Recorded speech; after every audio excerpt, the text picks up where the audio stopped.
미 국무부가 중국을 고립시키는 데 방점을 둔 대중 장기 전략을 발표할 것으로 전해졌습니다. 한국을 향해선 대중경제 노선에 참여하라는 압박을 높일 것으로 예상됩니다. 미국 대선 선거조작 논란의 중심이 된 전자투표기 업체 도미니언 측이 해명에 나섰습니다. 반면 낸시 펠로시 하원의장의 전 비서실장은 도미니언을 대표하는 로비팀의 일원이었다는 보도에 대해 아무런 언급도 하지 않았습니다. 도널드 트럼프 미국 대통령이 크리스 크랩스 국토안보부 사이버보안국장을 해임했습니다. 크랩스 국장이 이번 대선을 미국 역사상 가장 안전한 선거로 규정한 지 닷새 만입니다. 방미 중인 더불어민주당 한반도 태스크포스 소속 의원 3명이 트럼프 행정부를 찾아가 바이든에게 바라는 점을 언급했습니다. 화를 부르는 이들의 헛발질 외교, 잠시 후 상세히 보도합니다. 박병석 국회의장이 국회가 지속가능한 남북관계를 제도적, 법적으로 뒷받침해야 한다며 북측의 남북국회 회담 개최 논의에 나서달라고 촉구했습니다.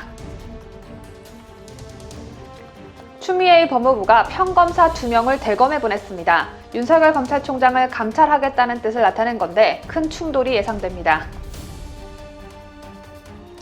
5.18과 관련해 왜곡, 날조할 경우 형사적으로 처벌할 수 있도록 한 법안이 국회 법사위에 상정됐습니다.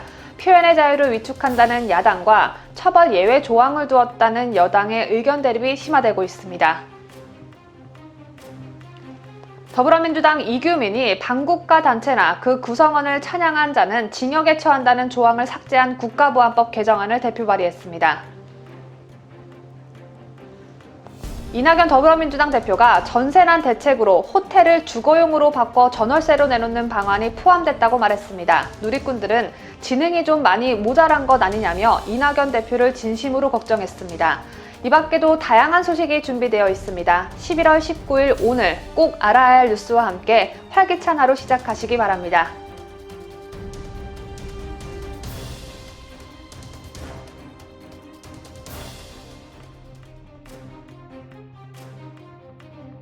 시청자 여러분 안녕하십니까? 뉴스데일리 베스트 민앵커입니다. 미국인의 3분의 2가 중국에 대해 부정적인 견해를 가지고 있다는 여론조사 결과가 있었죠. 미국의 여론조사 기관 퓨리서치 센터의 조사였는데 중국에 대한 미국인의 부정적 인식은 퓨리서치 센터가 2005년 첫 조사를 시작한 이래 가장 높았습니다. 자, 반면 중국에 대한 긍정적 인식은 26%로 2년 연속으로 가장 낮은 비율을 보였는데요. 자, 또한 커지는 중국의 힘과 영향력을 위협으로 받아들입니까? 라는 질문에는 미국인 10명 가운데 9명꼴로 그렇다고 답변해 역시 가장 높은 비율 91%를 기록했습니다. 이 같은 중국에 대한 미국의 반중 정서를 나타내는 여론조사 결과는 퓨리서치 센터의 조사 말고도 그간 꾸준히 있어 왔는데요. 자, 때문에 차기 정부에 누가 들어선다 해도 반중 정책과 반중 기조는 지속될 것이다라는 전망이 우세합니다. 이런 가운데 미국 국무부가 조만간 중국을 고립시키는 데 방점을 둔 대중 장기 전략을 발표할 것으로 전해졌습니다. 한국을 향해선 대중 견제 노선에 참여하라는 압박을 높일 것으로 보여지는데요. 오늘 첫 소식 강혜국 기자가 보도합니다. 현지 시간 17일 미 정치 전문 매체 악시오스는 국무부 정책기획국이 중국 도전의 요소들이라는 새로운 대중 전략 보고서를 내놓는다고 보도했습니다. 74쪽짜리 보고서는 중국 공산당의 해로운 행위들과 이념적 근거, 중국의 취약점과 미국과 동맹국들이 이에 어떻게 대응할지에 대해 담고 있는데요. 이는 1947년 소련 주재 미국 외교관이었던 조지 캐넌이 내놨던 소련 봉쇄 정책 보고서와 유사하다고 악시오스는 분석했습니다.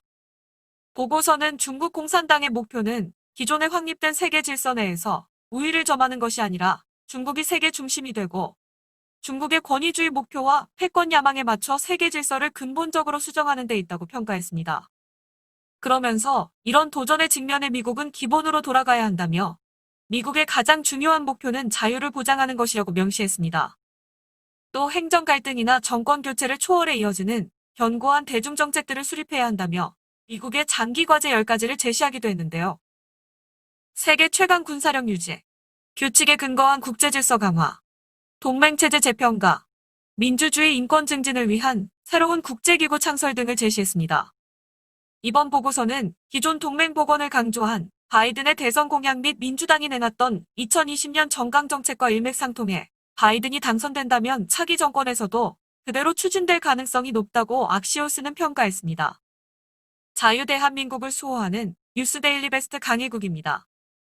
미국 대선과 관련한 소식 이어갑니다. 어제도 전해드린 바 있지만 이번 미국 대선의 부정선거 논란 최대 이슈는 아무래도 전자투표기 업체 도미니언 보팅 시스템과 관련한 여러 가지 의혹일 것입니다. 앞서 트럼프 캠프는 다국적 선거 시스템 기업인 스마트매틱과 도미니언이 서로 밀접한 관계가 있다고 주장했고, 또한 도미니언이 스마트매틱의 기술에 의존하고 있다면서 이번 대선에서 개표 조작 의혹을 제기한 바 있습니다. 여기서 스마트매틱은 베네수엘라 부정선거에 이용됐다는 의혹을 받고 있는 업체입니다. 우고 차베스 전 대통령 집권 당시 베네수엘라 정권이 권력 유지를 위해 조작 가능한 전자투표 시스템을 만들고 운영했는데 여기에 스마트매틱의 시스템이 사용됐다라는 것인데요. 이 도미니언과 관련한 의혹 중에 또 다른 핵심은 이 업체가 민주당과 깊은 연관이 있다라는 것인데 이와 관련해 도미니언 측이 여러 가지 해명을 내놨습니다. 이 소식은 김자유 기자가 전해드립니다. 미국 대선 선거 조작 논란의 중심이 된 전자투표기 업체 도미니언 보팅 시스템이 민주당에 편향됐다는 의혹에 대한 해명에 나섰습니다. 도미니언 홈페이지에는 지난주 올린 반박 성명이 다시 업데이트되어 있었는데요. 도미니언은 먼저 다국적 선거 시스템 기업인 스마트매틱과 아무런 관계가 없다고 해명했습니다. 다만 스마트매틱과 연계된 한 미국 개인 기업으로부터 10년 전 일부 자산을 매입했고 2009년 스마트매틱이 필리핀에서 도미니언 장비 사용 라이선스 계약을 맺었다고 언급했습니다. 그러나 이 계약은 법적 분쟁으로 해지됐다고 덧붙였습니다. 또한 도미니언은 사측이 지난 2014년 클린턴 재단 클린턴 글로벌 이니셔티브 행사에서 일회성 자선 활동을 했지만 재단과는 이해관계가 없고 회사 운영에도 관여하지 않았다고 밝혔습니다. 아울러 행사에 초당파 참석자들이 함께했다고 덧붙였습니다. 그러나 당시 AP통신은 민주당 소속 낸시 펠로시 하원의장의 전 비서실장인 나디 말샤미가 도미니언을 대표하는 로비팀의 일원이라고 보도했습니다. 뿐만 아니라 딕 체니 전 부통령 밑에서 일했던 브라이언 와일드 등이 포함됐다고도 전했습니다. 하지만 이와 관련해 도미니언은 아무런 언급도 하지 않았습니다. 이 같은 도미니언의 해명에도 트럼프 캠프 측은 부정선거를 밝히는데 자신감을 보이고 있습니다. 트럼프 법률팀의 시드니 파웰 변호사는 지난 15일 폭스뉴스와 인터뷰에서 민주당이 전자개표기의 소프트웨어를 이용해 트럼프 대통령의 표를 바이든 후보에게 옮겼다고 주장하면서 이러한 선거 사기의 증거를 충분히 확보했다고 자신했습니다. 이 밖에도 파웰 변호사는 민주당이 트럼프 대통령의 표를 가로채기 위해 사용했던 수학적으로 정확히 일치하는 알고리즘을 확인했다고 밝혔는데요.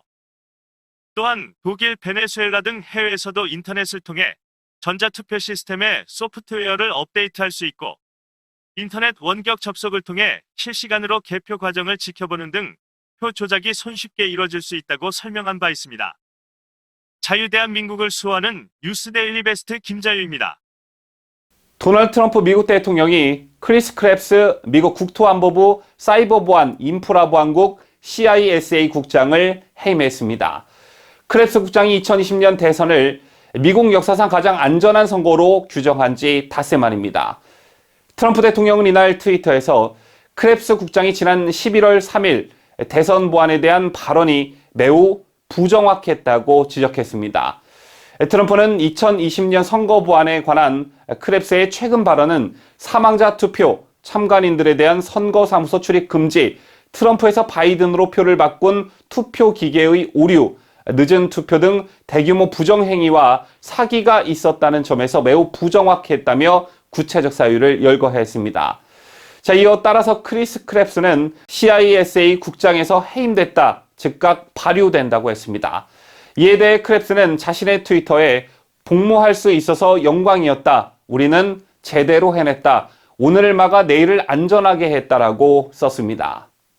미국 대선의 부정선거를 파헤치고 있는 트럼프 대통령의 변호인 시드니 파웰 변호사가 이번 부정선거는 미국만의 문제가 아닌 전 민주주의 국가의 문제라고 밝혔습니다. 파웰 변호사는 부정선거의 원흉으로 페이스북과 구글, 트위터 등을 정주준했는데 이 같은 소셜미디어들이 언론의 자유를 억압하고 있다고 주장합니다. 파엘 변호사의 분석과 미국 부정선거가 우리 대한민국에 미치는 영향까지 강혜국 기자가 정리했습니다.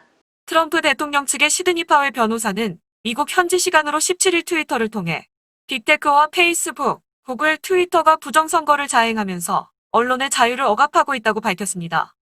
또 누가 공산주의자들이 바이든을 응원하는 것에 자금을 대고 있는지 궁금하다고 전했습니다. 실제로 미국 대선을 부정선거로 보고 있는 트럼프 대통령 측은 빅텍이라 불리는 페이스북과 구글, 트위터 등 IT 공룡들과 CNN, 워싱턴 포스트, 뉴욕타임즈 등 미디어들이 이번 부정선거에 적극 가담한 것으로 보고 있습니다. 시드니 파웰 변호사는 이들 빅테크와 공산주의자들이 공모해 미국의 부정선거를 저지른 것으로 보고 있습니다. 또 파웰 변호사는 기계와 소프트웨어 등 시스템을 통한 부정선거는 미국뿐만 아니라 전 세계 민주국가에 관한 문제라면서 부정선거 수사를 미국뿐이 아닌 전 세계로 확대할 것을 시사했습니다. 미국 부정선거의 핵심이 전자개표 기호로 압축된 가운데 도미니언 및 스마트매틱 등 부정선거의 핵심 회사들이 전 세계의 부정선거와 연루되어 있기 때문입니다. 대한민국 역시 4.15 총선에서 중공의 개입 등 부정선거 의혹이 불거지면서 소송이 진행되고 있는 가운데 미국 트럼프 대통령 측의 움직임에 촉각을 곤두세우고 있습니다.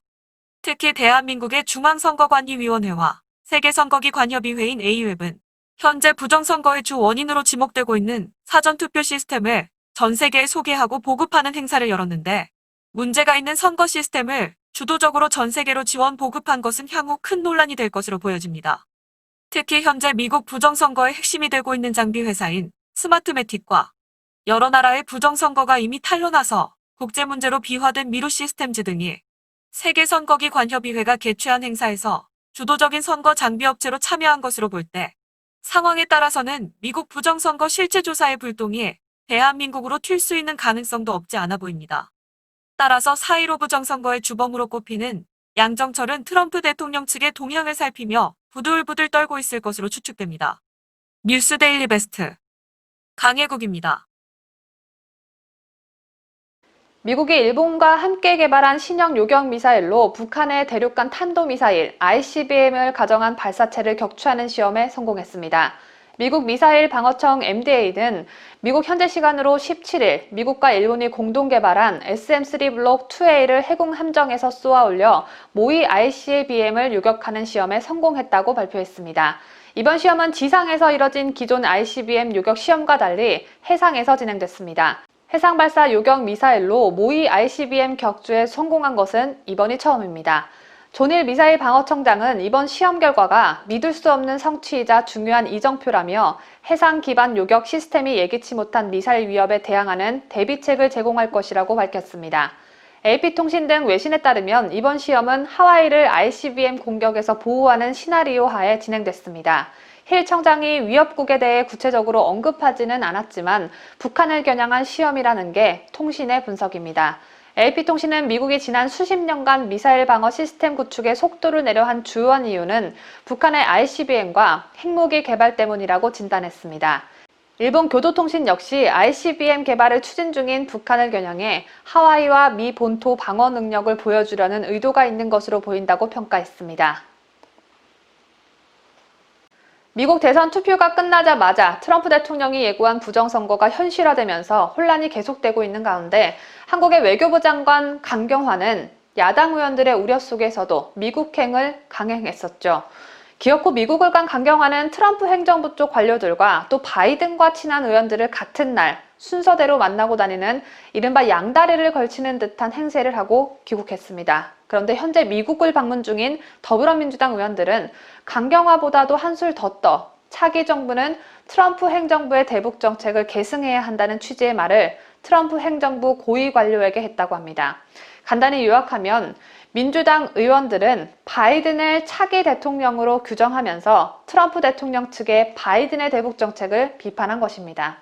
저는 이 사람들이 생각이 모자란 모질이들인 건지 아니면 절제가 안 되는 동물들인 건지 도무지 이해가 가지 않습니다. 북한을 한국보다 더 위하는 이들의 심정은 잘 알겠는데 트럼프 대통령이 부정선거에 대한 수사를 하고 나선 이 민감한 상황에 그런 얘기를 꼭 지금 해야겠습니까? 저는 뉴스를 시작하기 전 다짐을 하고 또 다짐합니다. 하루를 시작하는 아침 뉴스인 만큼 밝은 어조로 보도를 해야겠다고 말입니다. 그런데 저의 다짐은 이런 자들 때문에 금방 무너지고 맙니다. 미국 가서 북한 인민주의 공화국 국무위원들 역할을 톡톡히 하고 있는 송영길, 김한정, 윤건영 소식 강혜국 기자가 전합니다.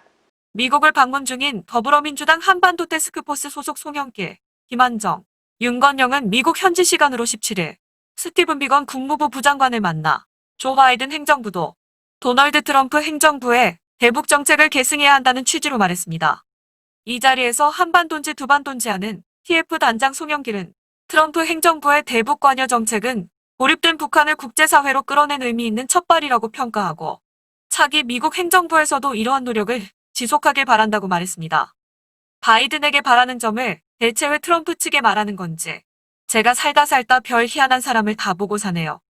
바이든은 올 초 외교 전문지 포린 어페어스 기고에서 그간의 톱다운 방식과 달리 우리 협상가들의 권한을 부여하겠다고 밝혀 바텀업 방식의 협상에 나설 것을 분명히 했습니다. 실무 협상에서 시작해 단계를 밟아 올라가 정상회담 등 고위급 만남으로 이어지는 접근법입니다. 송영길은 바이든이 차기 대통령이라고 생각하고 있고 또한 바이든이 북한을 대하는 방식이 심히 걱정돼 전전긍긍하고 있는 것입니다. 더불어민주당 한반도인지 두반도인지 세반도인지 하는 TF는 미국 대선 3주 전인 지난달 중순께 선거 이후 한미동맹과 한반도 주변 정세 대비를 위해 발족했습니다. 방미 시점상 미 대선이 끝날 것으로 판단했을 수 있지만 현재 미국은 부정선거 전국으로 아직 선거 국면이 마무리되지 않은 상황입니다. 이런 상황에서 생각하는 게 유치원 수준인 더불어민주당 애들이 방미한 것 자체도 뜬금없지만 트럼프 행정부의 차기 행정부의 정책을 주문한 것은 황당 그 자체입니다. 송영길, 김한정, 윤건영 이들 3명은 미 의회 등 다양한 채널을 통해 문재인 정부의 입장을 전달하겠다고 밝혔지만 한미 관계 강화는커녕 또라이 정부 이미지만 더 강해질 전망입니다. 뉴스데일리 베스트 강혜국입니다. 북한도 헌법을 고치려면 북한 헌법상 최고 주권기관이자 우리의 국회격인 최고인민회의를 거쳐야 합니다. 게다가 북한의 최고 지도자인 국무위원회 위원장은 물론 내각 총리와 중앙재판소장 등 고위직을 선출하는 권한까지 갖고 있죠. 헌법과 법률을 만들고 국가 예산을 승인하며 조약 비준권을 갖고 있다는 점에서 우리의 국회와 비슷해 보입니다. 하지만 여러분 아시다시피 이는 명목상 권한에 불과하죠. 실질적인 핵심 정책들은 노동당이 결정하고 최고인민회의는 이를 실행하기 위한 거수기 역할만 하고 있습니다. 임기 5년의 대의원 역시 대부분 당과 군 고위직들이 겸이 많은 시기죠. 최고인민회의도 정기국회처럼 1년에 한두 차례씩 정기회의를 개최하는데 통상 김일성의 생일이 있는 4월에 열리곤 합니다. 때문에 북한의 최고인민회의를 국회라고 부르는 건 매우 부적절한 일입니다. 자, 그런데 박병석 국회의장이 남북국회 회담이란 말을 하고 나섰습니다. 국회가 지속가능한 남북관계를 제도적 법적으로 뒷받침해야 한다며 북측에 남북국회 회담 개최 논의에 나서달라고 구걸한 것인데요. 중립을 지켜야 할 국회의장이 문재인 정부의 뜻을 받들어 남북 정상이 합의한 사항이 이행되지 않았던 것을 국회 탓으로 돌린 것입니다. 보도에 강혜국 기자입니다. 박병석 국회의장이 어제 국회 접견실에서 열린 남북국회회담 추진자문위원회 위원 위촉장 수여식에서 지난 재헌절 때 언제 어디서든 조건 없이 남북국회회담을 하자고 공식 제안했는데 우선 보건방역의료 분야에서 협력이 가능하다고 생각한다며 남북국회회담 개최를 제의했습니다. 박 의장은 또 남북정상이 합의한 사항이 이행되지 않았던 것은 우리 국회가 비준을 동의해주고 법 제도적으로 뒷받침하는 것을 못했기 때문이라며 북측이 남북국회회담 필요성에 대한 인식을 새로이 하고 응하기를 촉구한다고 말했습니다. 즉 문재인 정부의 뜻을 받들어 국회가 시다바리 역할을 했어야 했는데 그러지 못했다는 것입니다. 한편 이날 남북국회회담 추진자문위원회 위원장엔 이종석 전 통일부 장관이 위촉됐는데요. 이 전 장관은 격변하는 대내외 정세 속에서 연속성을 갖고 교착된 남북관계와 핵 문제를 푸는데 국회도 총력을 다하자는 게 자문위원회를 만든 취지로 이해한다. 좋은 성과가 있도록 자문하고 보조하겠다고 말했습니다. 자유대한민국을 수호하는 뉴스데일리 베스트 강혜국입니다.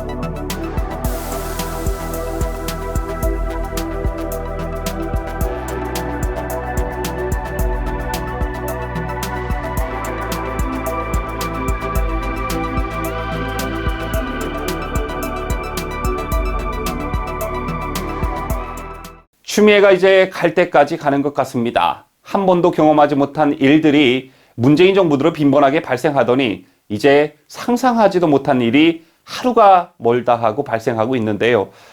법무부 감찰관실 평검사 2명이 대검을 찾아 윤석열 검찰총장에게 감찰 대면 조사 일정과 조사 사항이 담긴 봉투를 전달하려다 대검 측의 반발로 돌아가는 사상 초유의 일이 발생했습니다. 자, 이후 대검 관계자가 법무부 감찰을 총괄하는 류혁 감찰관에게 전화를 걸어 항의하는 과정에서 류 감찰관도 이 사실을 몰랐음이 드러났는데 박은정 감찰 담당관 등 일선 실무진이 장관의 지시에 따라 그대로 움직였던 것입니다. 참고로 박은정 감찰 담당관의 남편은 추미애 장관 인사청문회 준비단에 있다가 8월 대검 형사부장으로 발탁된 바 있습니다. 어떤 지휘 체계로, 어떤 지휘 라인으로 이런 일이 일어났는지 안 봐도 비디오인 상황인 것 같습니다. 자, 앞서 말씀드렸지만 법무부가 검찰총장 감찰에 나서 대면 조사까지 시도한 건 처음 있는 일입니다. 자, 때문에 법조계 일각에서는 평검사들에 대한 감찰도 이딴 식으로는 안 한다라는 말들이 나오고 있는 것인데요. 초유의 조사를 둘러싸고 대검뿐 아니라 법무부 내에서조차 강한 반발이 나왔다고 합니다. 잡산 지방검찰청의 부장검사가 법무부 감찰 담당관실로 파견되는 일이 있었는데 그는 이성윤 서울중앙지검장의 대학 동문이어서 코드 인사라는 평가가 지배적이었습니다. 그러자 그 부장검사조차도 검찰총장 감찰 조사를 맡기자 무리하다는 의견을 밝혔고 이틀 만에 원대 복귀 조치됐다고 합니다. 이런 상황을 종합해 보면 억지로 감찰을 밀어붙이다 보니 곳곳에서 마찰음이 일어나고 있고 추미애 법무부의 무리한 지시로 곳곳에서 반발하는 일이 발생하고 있는 것입니다. 장관이 국가 사정 시스템의 핵심 중 한 명인 검찰총장 관련 의혹을 잇따라 공개적으로 발설해 놓고 감찰까지 시도했으면 사안의 막중함에 걸맞은 탄탄한 근거를 갖고 있어야 시끄럽지 않은 법이겠죠. 자, 그러나 아닌 말고식 털 때까지 털어보면 뭔가 나올 것이다 라는 식으로 검찰총장 망신 주기에만 골몰하고 있으니 이처럼 감찰부서 내에서조차 반발이 나와 개망신을 당하고 있는 것입니다. 참편 법무부는 어제 오후 대검찰청 운영지원과에 감찰협조 공문을 보냈습니다. 오늘 오후 2시 법무부 감찰관실에서 대검으로 가서 윤석열 검찰총장 대면 조사를 할 것이니 협조해달라라는 내용으로 전해졌고 원활한 조사를 위해 사무실과 집기도 준비하라는 내용도 포함됐다고 하는데요. 하지만 감찰 사안이 무엇인지 누가 조사를 하는지 등은 통보하지 않은 것으로 전해졌습니다. 자, 이에 윤 총장은 감찰 자체를 거부할 생각은 아닌 것으로 알려졌고 서면 조사를 충실하게 받겠다는 입장이라고 하는데요. 이럴 경우 추미애 장관이 윤 총장의 대면 조사 거부를 감찰 불응이라고 규정하고 추가 감찰을 지시할 것으로 예상됩니다. 여기에 대해 추 장관이 감찰 불응을 이유로 윤 총장에 대한 징계를 청구할 것이라는 전망도 나오고 있는데 법무부 장관은 징계 혐의자에 대해 직무정지나 대기 발령 등의 처분을 할 수가 있습니다. 하지만 감찰 결과 의혹이 사실이 아닌 것으로 드러난다면 추미애의 책임론이 급부상할 것으로 예상되는 만큼 이제 두 사람이 막다른 골목까지 왔다는 분석이 지배적입니다. 저는 다시 이 김봉현의 66개 출정을 보고 절망했습니다, 사실. 검찰의 특수수사 방식이 이렇게 하나도 안 바뀌었을 수가 있나. 앞서 보신 대로 최근 국정감사에서 여당 의원이 구속 상태인 나임 김봉현 전 회장을 66차례나 소환해 조사한 걸 문제 삼았던 적이 있었습니다. 즉 김봉현의 인권 침해 소지가 있었다는 것이죠. 하지만 여러분 아시다시피 김봉현과 관련된 사안이 매우 중대했고 지속적으로 말 바꾸기와 증거인멸 정황이 드러나는 상황이었습니다. 그런데 일국의 대통령을 지냈던 두 전직 대통령의 수사와 형 집행 과정에서의 인권 침해에는 이런 방구 말도 없었던 애들이 중대 범죄자의 인권 문제를 거론했던 것입니다. 자, 그러더니 결국 이 지적이 나온 지 한 달 만에 법무부가 이런 관행을 제한하는 지침을 검찰에 내렸습니다. 즉 피의자를 불러서 조사하지 말고 검사 네가 직접 가서 조사를 하라는 겁니다. 법무부가 다음 달 1일부터 수감된 피의자를 소환 조사하는 이른바 출정 조사를 제한한다고 검찰에 공문을 보냈다고 합니다.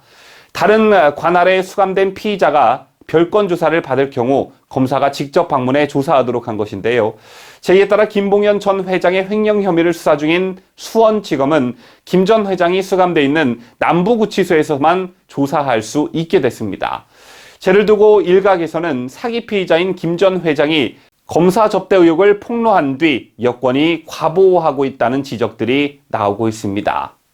김봉현과 관련한 소식 이어갑니다. 검찰이 지난해 7월 김봉현 전 스타모빌리티 회장이 검사 술 접대를 한 자리에 있었다고 주장하는 당사자들을 모두 소환 조사했습니다. 검찰은 야근 기록 등을 토대로 당일 행적을 추적하고 있다는데요. 계속해서 접대를 한 쪽과 받은 쪽의 입장이 엇갈리고 있어 진실 공방 양상으로 흐르고 있습니다. 그리고 또 한 가지, 버닝썬 사건 당시 경찰총장으로 불렸던 윤모 총경이 지난해 3월 라임 공범인 수원역의 김모 전 재무이사를 해외로 도피시키는 데 도움을 줬다는 의혹도 제기됐습니다. 보도에 강혜국 기자입니다. 검찰이 지난 15일 김봉현 전 스타모빌리티 회장이 술 접대를 했다고 지목한 현직 검사 3명을 모두 불러 조사했습니다. 당시 검사들을 소개했다는 의혹을 받는 이모 변호사도 조사했는데 함께 대질 조사를 했는지는 확인되지 않았습니다. 검찰은 검사들을 상대로 검찰청 출입 기록과 야근 일지 등을 토대로 당일 행적을 시간 단위로 조사한 것으로 알려졌고, 지난 17일에는 김 전 회장과 이종필 전 라임 부사장, 김모 전 청와대 행정관을 불러 대질 조사를 진행했습니다. 이 전 부사장과 김 전 행정관은 지난해 7월 김 전 회장이 검사 술 접대를 한 사실이 맞다는 취지의 진술을 한 것으로 전해졌습니다. 하지만 검사 3명과 이모 변호사 모두 혐의를 부인하고 있는 가운데 검찰은 수집된 증거 등을 통해 조만간 수사를 마무리할 것으로 보입니다. 한편 버닝썬 사건 당시 경찰총장으로 불렸던 윤모 총경이 지난해 3월 라임 공범인 수원역의 김모 전 재무이사를 해외로 도피시키는데 도움을 줬다는 의혹도 제기됐습니다. 라임 펀드 정관계 로비 의혹의 핵심인 김봉현 전 스타모빌리티 회장이 인터폴 적색 수배자로 마카오 공항에 억류된 공범을 1억 원을 주고 빌린 전세기를 동원해 캄보디아로 탈출시켰다라는 게 의혹의 핵심인데요. 폭로된 문자 메시지에 따르면 김봉현은 민정에다 부탁해서 윤 총경이 담당 형사하고 다 말해놨다고 했습니다. 윤 총경은 당시 경찰총장으로 불렸던 청와대 민정수석실의 실세였습니다. 김 씨가 공범을 전세기에 태워 캄보디아로 빼돌리는데 우리 외교 당국의 제지는 없었습니다. 이처럼 김봉현과 관련해 청와대 민정수석실의 개입 의혹이 거론된 만큼 추가 수사가 필요하다는 지적이 나오고 있습니다. 자유대한민국을 수호하는 뉴스데일리 베스트 강희국입니다. 광주 5.18과 관련해서 왜곡 날조할 경우 형사적으로 처벌할 수 있도록 한 법안이 국회 법사위에 상정됐습니다. 5.18을 왜곡 날조하면 7년 이하 징역 7천만 원 이하 벌금으로 처벌하자는 게 5.18 특별법 개정안의 핵심인데요. 이 법안엔 민주당 소속 의원 전원이 발의에 참여했습니다. 하지만 야당 의원들은 과거 천안함 사건 등에서 정부 발표를 부인한 좌파 진영 사례를 거론하며 과잉 입법이라고 주장했습니다.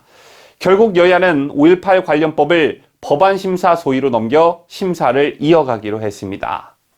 더불어민주당 윤미향의 남편과 친분이 두터운 것으로 알려진 더불어민주당 이규민이 간첩으로 의심되는 행태를 보이고 있습니다. 국가보안법에서 반국가 단체나 그 구성원을 찬양한 자는 징역에 처한다는 조항을 삭제한 개정안이 바로 어제 국회 법제사법위원회에 상정됐는데, 이 개정안을 대표 발의한 사람이 바로 이규민입니다. 집권 여당이 스스로 국가안보를 무력화하고 있다는 지적이 나오고 있는데, 향후 이 법안이 법사위를 통과할 경우 더불어민주당이 과반이 넘는 174석을 보유한 만큼 본회의 통과도 무난할 전망입니다. 안 그래도 보안이 엉망진창인 대한민국, 간첩들이 더욱 활개치며 다니게 생겼습니다. 보도에 김자유 기자입니다.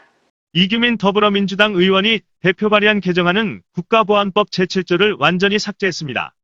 국가보안법 7조는 국가의 존립안전이나 자유민주적 기본질서를 위태롭게 한다는 점을 알면서 반국가단체나 그 구성원 또는 그 지령을 받은 자의 활동을 찬양 고무선전 또는 이에 동조하거나 국가변란을 선전선동한 자는 7년 이하의 징역에 처한다고 규정했습니다. 이규민은 제안이유에서 국가보안법 제7조는 찬양 고무의 판단 기준이 주관적일 뿐만 아니라 법 집행자의 정치적 성향이나 가치관, 시대적 변화 등에 따라 해석과 적용이 달라지게 되는 위험성이 있고, 실제로도 집권 정부의 성향에 따라 법의 적용 횟수가 크게 차이를 보이고 있다고 주장했습니다. 그러면서 이러한 유동성은 헌법이 정한 명확성의 원칙에 위배하고 국민의 표현의 자유를 과도하게 위축시키고 신체의 자유를 침해하는 경향이 있다고 덧붙였습니다. 이 개정안 공동발의자 명단에는 이규민을 비롯해 조국과 추미애 수호천사로 불리우는 김용민과 김남국, 그리고 국정감사장에서 사랑타령이나 하고 자빠져 앉아있는 김진애 열린민주당 의원 등 15명이 이름을 올렸습니다. 더불어민주당 소속 의원이 국가보안법 개정안을 발의한 것은 노무현 정부 시절인 2004년 열린우리당 이후 16년 만입니다. 당시 열린우리당은 17대 국회에서 국가보안법 폐지를 당론으로 채택했지만 여론의 비판으로 법안 폐지에는 이르지 못했습니다. 이런 가운데 법사위 소속한 국민의힘당 의원이 의미심장한 지적을 하고 나섰습니다. 익명을 요구한 야당 의원은 윤미향 의원의 남편이자 국보법 위반 전과자인 김삼석과 가까운 사이로 알려진 이규민 의원이 민원을 처리해주는 것 아니냐는 의심이 든다고 꼬집었습니다. 실제로 안성신문 대표를 지낸 이규민은 더불어민주당 윤미향의 남편과 친분이 있는 것으로 알려졌습니다. 수원신문 대표인 윤미향 남편은 1994년 이른바 남매간첩단 사건에 연루돼 징역 4년과 자격정지 4년을 선고받았습니다. 이후 윤미향 남편은 2016년 대법원 재심에서도 반국가단체 관계자를 만나 금품을 받은 사실이 인정돼 징역 2년에 집행유예 3년을 선고받았습니다.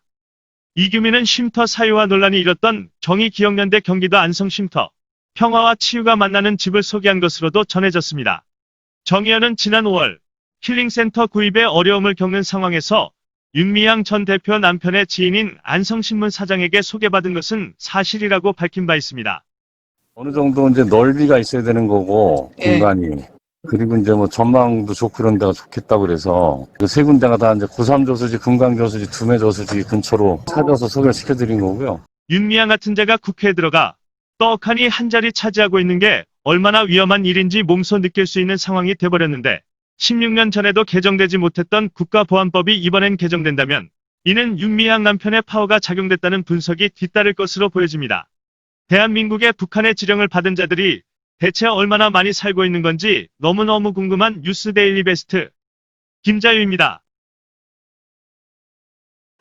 신동근 더불어민주당 최고위원이 고위공직자범죄수사처장 후보추천위원회가 3차 회의에서 최종 후보를 추천하지 않을 경우 공수처법 개정을 강행하겠다고 협박하듯 말했습니다.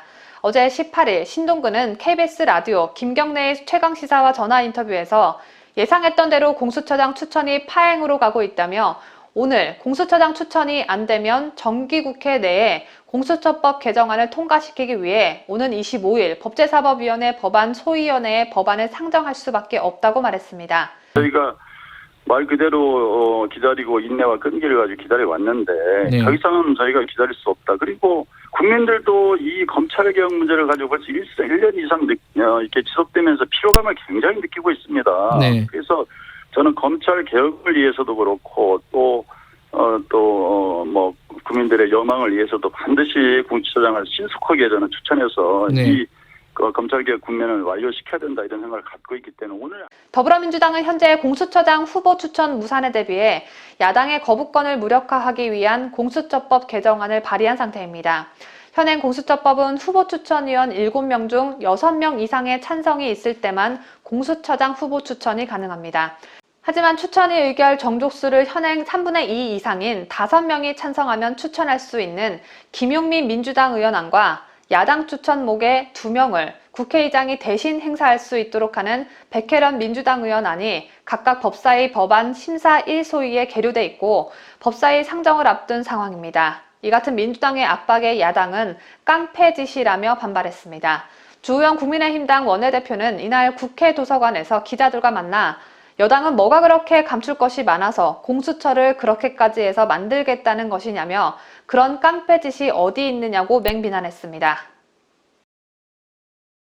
정치권 관련 소식 이어갑니다. 내년 4월 있을 서울 부산시장 보궐선거를 넘어 그 다음에 있을 대선과 관련한 보도들이 하나 둘씩 나오고 있습니다. 대부분의 보도가 누가 서울 부산시장에 나오네 만에 서울시장을 건너뛰고 대선으로 직행하네 만에 이런 분석형 기사들인데요. 저선 서울시장과 관련해서는 그동안 꾸준히 야권 후보로 거론됐던 금태섭 전 의원이 처음으로 출마 가능성을 내비쳤습니다. 여기에 조만간 이해운 전 의원과 김선동 의원이 서울시장 보선 출마를 선언할 예정이라고 하는데요. 이해운이 기지개를 켜는 것을 보니 인물난이 맞긴 맞는가 봅니다. 내년 4월 치러질 서울 부산시장 보궐선거는 잔여 임기가 1년 남짓에 불과하지만 2022년 대선 전초전이라는 의미가 있습니다. 여당인 더불어민주당이 귀책 사유로 보선이 치러질 경우 후보를 내지 않겠다는 약속까지 깨면서 정면 돌파 의지를 보인 이유가 바로 여기에 있다고 볼 수 있는데요. 그런데 국민의힘에서는 근거 없는 보궐선거 낙관론이 팽배해 있는 것 같습니다. 서울과 부산 두 곳 보선의 책임 소재가 여당에 있는 만큼 심판선거로 몰아가면 이길 수 있을 것이란 발상인 듯 보여지는데 다시 한번 말씀드리지만 이는 근거 없는 낙관론에 불과합니다. 우리 국민이 가진 특성 중 하나는 바로 냄비 근성입니다. 후끈 달아올랐다가 금방 식는 냄비 근성 때문에 내년 4월에 이미 오래전 일로 취급받는 박원순 오거돈 이슈가 얼마나 먹혀들지 미지수인데다가 선거를 위해서는 수단과 방법을 가리지 않는 현 여권의 행태, 예를 들면 총선을 앞두고 재난지원금을 뿌린다던가 내년 보궐선거를 앞두고 가덕도 신공항 이슈를 띄운다던가 하는 그런 행태들 말이죠. 자, 이런 여권의 기습 전략과 이슈를 선점하고 선동하는 이런 특성이 우려되기 때문에 제가 국민의힘에서 보이고 있는 보궐선거 낙관론이 근거 없는 자신감이다라는 취지로 말씀을 드린 것입니다. 더군다나 당의 지속적인 좌클릭으로 집토끼들이 술렁이고 있는 상황에서 중도층만 잡으면 된다라는 발상도 굉장히 위험하다고 보는데요. 여러분께서는 이번 서울 부산시장 보궐선거의 의미를 어떻게 보고 계신지 모르겠습니다만 개인적으로 저는 이런 생각에 더해 대선을 앞두고 보수우파가 단합하고 그 단합된 힘으로 선거라는 축제의 장을 통해 문정권 임기 말에 강한 메시지를 던지는 그런 성격의 선거가 됐으면 좋겠다는 생각을 가져봅니다. 하지만 현재로서는 그 단합된 힘을 모으는 구심점이 없다는 게 가장 큰 걸림돌인 것 같습니다. 시간은 얼마 남지 않았고 자꾸만 초조해지는 건 저뿐만은 아니겠죠. 이럴 때일수록 여러분의 지혜가 필요한 시점이 아닌가 싶습니다. 유승민이 일찌감치 치고 나가는 전략을 구사하고 있는 것 같습니다. 3일 전 야권 인사들을 초청한 토론회로 여의도 신고식을 마친 유승민은 어제 난데없이 별도 기자간담회를 통해 2022년 대권 재도전을 공식화했는데요. 출정식의 형식을 갖추지 않았을 뿐 일찌감치 대권 출사표를 내민 것으로 해석되고 있습니다. 유승민이 다시 꿈틀대는 것을 보고 저는 황교안 전 대표가 가장 먼저 떠올랐는데요. 지난 총선에서 유승민을 끌어들이지 말고 그냥 내버려 뒀더라면 바른정당의 분란으로 자연 소멸됐을 것을 왜 끌어들여갖고 총선에 불출마한다며 엄청나게 대인배인 것 마냥 몸값을 높여줬는지 지금도 이해를 할 수가 없습니다. 그리고 수도권과 젊은 층 표심에 도움이 된다고 했던 유승민이 얼마나 도움이 됐는지도 저는 도통 모르겠습니다. 다시 본론으로 들어가 유승민의 대권 도전은 2017년에 이어 두 번째이죠. 박근혜 대통령 탄핵 사태 직후 창당한 바른정당 후보로 출전한 바 있는데 당시 보수도 아닌 것이 그렇다고 중도도 아닌 것이 정체성이 불투명한 바른정당 후보로 나섰지만 겨우 6%대 득표율에 그쳤고 안철수와 함께 문재인 정권 탄생에 6%나 일조했습니다. 그리고 또 대선에 도전한다는 건데 각종 여론조사 결과를 보면 유승민의 대권 지지도는 2%대에 머물고 있습니다. 19대 대선에서 함께 경쟁했던 국민의당 안철수, 무소속 홍준표는 물론 당내의 또 다른 잠룡군인 오세훈 전 서울시장 등에도 못 미치는 수준인데요. 유승민에겐 현실적 한계도 존재하고 있습니다. 보수파가 유승민을 인정하고 있지 않다라는 거죠. 유승민은 아시다시피 보수의 심장인 대구 경북 출신이지만 정작 고향과 전통적 지지층의 지지도가 상대적으로 낮다는 게 치명적인 흠결입니다. 유승민도 이를 의식했는지 어제 기자회견에서 TK 여론이 여전히 비우호적이라는 지적에 인간적으로 먼저 화해를 청할 생각이라고 답했는데요. 바로 이 점이 유승민이 지닌 한계라고 저는 생각을 하고 있습니다. 여기에 더해 탄핵 직전 바른정당을 만들어 뛰쳐나가 바로 직전까지 몸담았던 새누리당을 적폐라며 씹어댔으니 정치적 도의는 물론 인간성까지 의심되는 상황이 아니고 뭐겠습니까? 유승민 하면 하고 싶은 말이 참 많지만 거론하는 것 자체가 불필요한 것 같아서 그만 여기서 줄이도록 하겠습니다. 정세균 국무총리가 이르면 내년 1월, 늦으면 2월쯤 자리에서 물러날 것이라는 전망을 깨고 유임될 것으로 알려졌습니다. 18일 청와대와 민주당 관계자들의 이야기를 종합하면 문제는 정 총리 교체를 검토하고 있지 않다고 전해집니다. 이는 정 총리가 취임 1주년이 되는 내년 1월쯤 사퇴할 것이란 정치권 전망과 어긋나는 것인데요. 전 총리는 그간 사석에서 물러날 때가 됐다고 했으나 최근 뜻을 접은 것으로 전해졌습니다. 이 같은 기류에다가 지난달 민주당 정세균계 의원들이 주축이 돼 광화문 포럼을 출범시킨 것과 관련해 정세균이 대선 준비를 본격화하는 게 아니냐는 해석들도 나오고 있습니다. 본인 집값도 모르는 김현미 국토부 장관의 임대차법 이후 전세난이 극심한 가운데 더불어민주당 이낙연 대표가 더욱 극심한 발언을 해 논란이 되고 있습니다. 지난 17일 이낙연은 관훈클럽 초청 토론회에서 전세 대란 대책에 대해 오피스텔 상가 건물과 호텔을 주거용으로 바꿔 전월세로 내놓는 방안이 포함된다고 말했습니다. 그런데 이낙연 더불어민주당 대표가 언급한 호텔방 전월세 공급 방안으로는 1, 2인 가구가 10평도 안 되는 주택에 살면서 월 90만 원 가까이 부담해야 할 상황으로 나타났습니다. 호텔식 방 구조는 4인 가구가 거주하기에도 부적합할 뿐 아니라 개조하는 비용이 사실상 새로 짓는 수준으로 막대하기 때문입니다. 또 코로나 영향으로 휴업이나 폐업한 호텔 객실을 모두 끌어모아도 2천 가구에도 미치지 못해 빚 좋은 개살구라는 비판이 나옵니다. 만약 휴업을 신청한 호텔을 매입하더라도 호텔 대부분은 역세권에 위치해 있죠. 그렇다면 매입 비용이 막대해지는 건 누구나 생각할 수 있는 기본 지식 내지 상식인데 이낙연은 기본 상식에선 벗어난 사람이 틀림없어 보입니다. 배보다 배꼽이 더 큰 이낙연의 발언을 두고 야당은 정부가 국민을 일세 난민으로 만들려고 한다며 맹비난했습니다. 이젠 월세가 아닌 일세라는 말이 나옵니다. 어제 18일 김혜령 국민의힘당 대변인은 논평을 통해 초등학교 학급회의 수준의 대책이라며 임대차 3법의 폐기와 시장 친화 정책 등 근본적 변화가 절실하다. 먼저 대통령이 김현미 장관의 교체라는 명확한 시그널을 보여주는 것이 가장 중요하다고 밝혔습니다. 애국우파 시민단체 자유대한 호국단이 김종인 국민의힘당 비상대책위원장 출당 촉구 집회를 개최합니다. 자유대한 호국단은 김종인 비대위원장은 박근혜 대통령 탄핵의 동조에 밥상을 차리고 문재인에게 숟가락을 쥐어주며 정권을 내줬다며 이것에 대해 사과해야 한다고 밝혔습니다. 그러면서 만약 사과할 수 없다면 국민의힘당은 해체하라고 촉구했습니다. 김종인 출당 촉구 집회는 오는 20일 금요일 오후 12시 서울 여의도 국회의사당역 1번 출구 국민의힘 당사 앞에서 열립니다. 구독자 여러분의 많은 관심과 참여 바랍니다.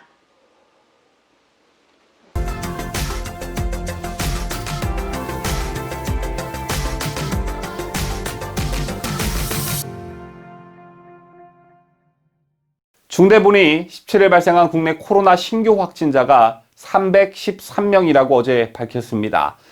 지난 14일 민주노총이 전국 40여 곳에서 만여 명이 참석한 대규모 집회를 연 지 3일 만에 확진자가 300명을 넘긴 것이죠.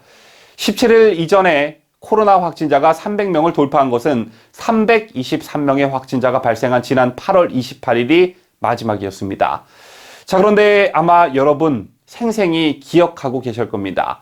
광복절 집회 직후 당시 정부와 여당 그리고 언론들은 광복절 집회 참가자와 주최 측에 해선 안 될 막말까지 하며 한 2, 3주간을 씹어제꼈습니다.